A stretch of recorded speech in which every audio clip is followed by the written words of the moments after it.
कभी सोचा है क्यों हमारे कुछ लोगों से इतनी ज्यादा बनती है और कुछ लोगों से बिल्कुल भी नहीं बनती? क्यों?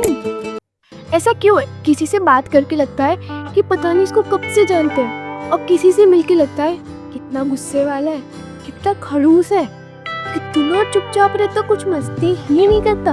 और तो जिससे हमारी बनती है वो तो हमारा फ्रेंड, और जिससे नहीं बनती सबके सब इडियट्स।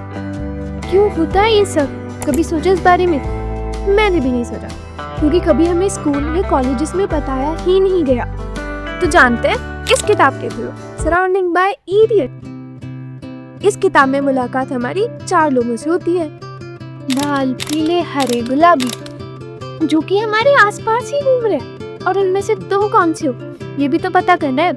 लाल, पीले, हरे, गुलाबी कौन है, क्या है, आगे बताते हैं ना वीडियो में। थोड़ा पेशेंस। इस वीडियो को मैंने 3 पार्ट्स में डिवाइड किया है। पहला, कि तुम कैसे पता कर सकते हो कि तुम्हारा कौन सा बिहेवियर है या फिर तुम्हारी कौन सी पर्सनैलिटी है। सेकंड, जो तुम्हारा बिहेवियर है उसके क्या कैरेक्टरिस्टिक्स है, क्या तुम्हारी स्ट्रेंथ है, क्या तुम्हारी वीकनेस है।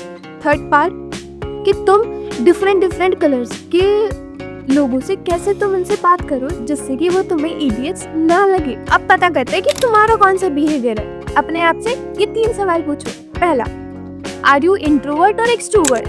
Are you more logical or emotional? Do you speak meaningly or quickly? अब तुम इन सारे क्वेश्चन में से जो तुम्हारा इंटरसेक्शन बने, अगर तुम एक्सट्रोवर्ट हो, एक्सट्रोवर्ट में तुम्हारे 2 ऑप्शन है, रेड या फिर yellow. Second question is emotional या फिर लॉजिकल। अगर तुम इमोशनल इंसान हो तो इसका मतलब तुम येलो और green, that means your behaviour is yellow. और तुम तीसरे क्वेश्चन को भी क्लैरिफाई कर सकते हो। अब जानते हैं जो ये डिफरेंट बिहेवियर है, क्या इनकी स्ट्रेंथ है, क्या वीकनेस है, या फिर कैसे ये बिहेव कर। अब जानते हैं रेड बिहेवियर वालों को कैसे पता करें कौन लोग होते हैं ये।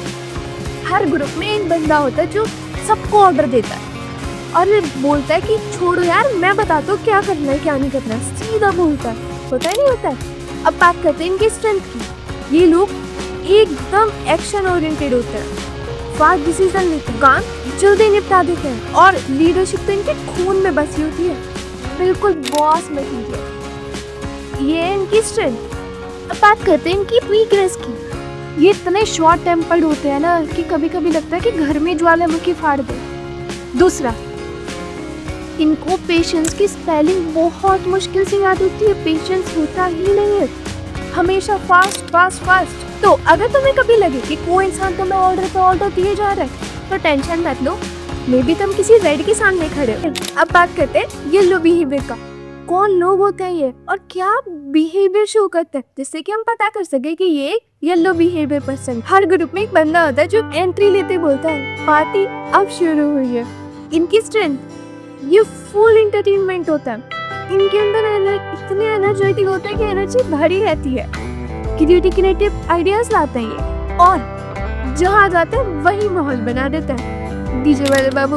पर प्रॉब्लम ये है कि ये बहुत बैड लिसनर होता है, इन्हें दूसरों की नहीं सुननी पसंद, बस सुनानी पसंद होती है, बट बैड लिसनर होता है बहुत ज्यादा, और एक ही बात को रिपीट करना तो इनका फेवरेट टॉपिक होता है। अगर कोई बंदा हमेशा जोक मारता, फुल एनर्जेटिक रहता है और तुम्हारी सिर्फ आधी बात सुनता है और अपनी गाने लग जाता है, तो समझ जाओ कि तुम्हें येलो पर्सनैलिटी के साथ डील कर रहे हो। अब जानते हैं ग्रीन पर्सनैलिटी के लोग क्या करते हैं और कैसे इनको हम पहचान सकते हैं। हर ग्रुप में एक बंदा होता है जो बोलता है छोड़ो यार शांति रखो, शांति, झगड़ा मत करो। मतलब ग्रीन लोग एकदम पीसफुल और सपोर्टिव होते हैं, हर किसी को कंफर्ट फील कराते हैं, और लॉयल्टी तो इनके डीएनए में भरी होती है। अगर एक बार तुम्हारे दोस्त बन जाएं तो जिंदगी भर साथ निभाते हैं। पर इनकी सबसे बड़ी प्रॉब्लम होती है डिसीजन लेने में इतना टाइम लगाते हैं कि सालों निकल जाते हैं। इनकी फेवरेट लाइन होती है कि जो मुझे ठीक लगेगा मैं वो करूँगा, पर वो ठीक इन्हें कब लगेगा इन्हें खुद नहीं पता होता। और हाँ, ये लोग नो डायरेक्ट बोलने से डरते हैं, इसलिए हर बात पर देखते हैं बोलकर निकल जाते हैं। अगर कोई इंसान तुम्हें शांत दिखे और आर्गुमेंट को अवॉइड करे, हर बात पर हाँ करके बात करे पर डायरेक्ट आंसर कभी न दे, तो समझ जाओ कि तुम्हें ग्रीन के सामने खड़े हो।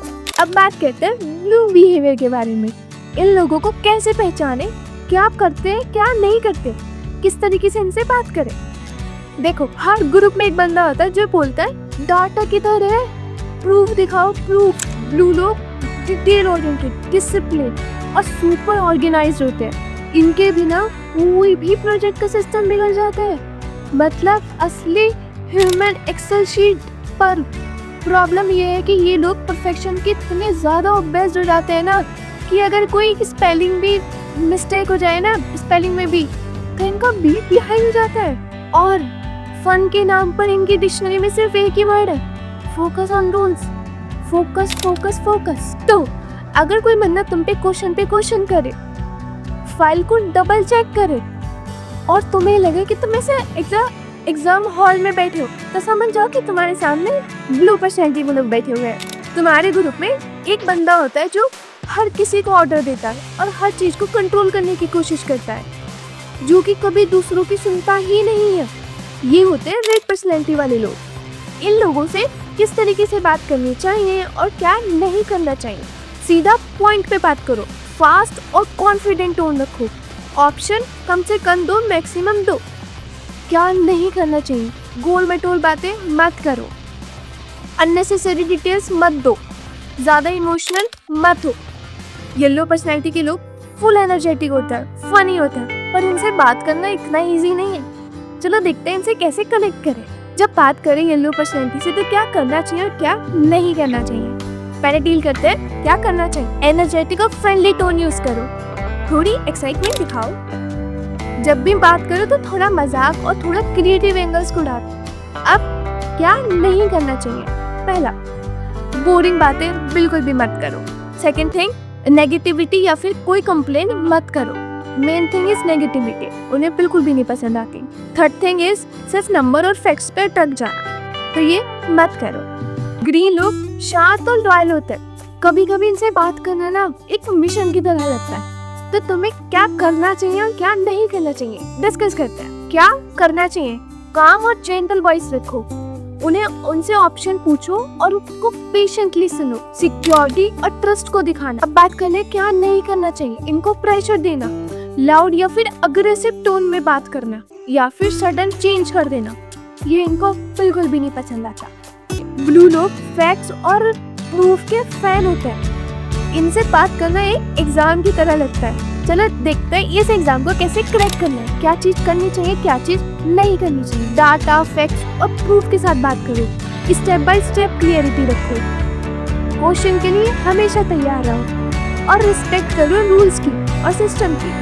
अब क्या नहीं करना चाहिए। हवामी बातें नहीं करनी। डेडलाइंस को इग्नोर करना नहीं और ज्यादा कैजुअल टोन यूज करनी, ये नहीं करनी चाहिए। तो टैग करो अपने ब्लू फ्रेंड को। तो यही था इस बुक में। इसमें तुम्हें डिफरेंट बिहेवियर्स के बारे में बताया था, क्योंकि जब मैंने खुद पढ़ा आई एम लिटरली शॉक जब इसने मेरा बिहेवियर रिवील किया। तो डेफिनेटली रीड करो इस बुक को। हम बहुत जल्दी जज करते हैं लोगों को कि कोई कैसा है कैसा नहीं है, जो कि मैं बहुत ज़्यादा। अगर कोई इंसान मेरे को बहुत शांत चुपचाप, देन आई थॉट कि भाई ये मस्ती क्यों नहीं कर रहा, क्योंकि मेरा येलो बिहेवियर है।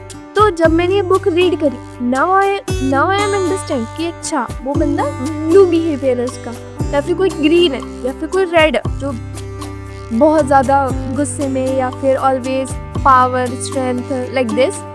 बट तुम इस बुक को डेफिनेटली रीड करो, क्योंकि तुम्हें क्लैरिफाई होगा कि किसी से किस तरीके से बात करनी है, किस तरीके से बात नहीं करनी। बहुत अच्छी किताब है। एक इंसान के 2 या 3 बिहेवियर हो सकते हैं, पर ऐसा कोई पैदा नहीं हुआ जिसके अतरंग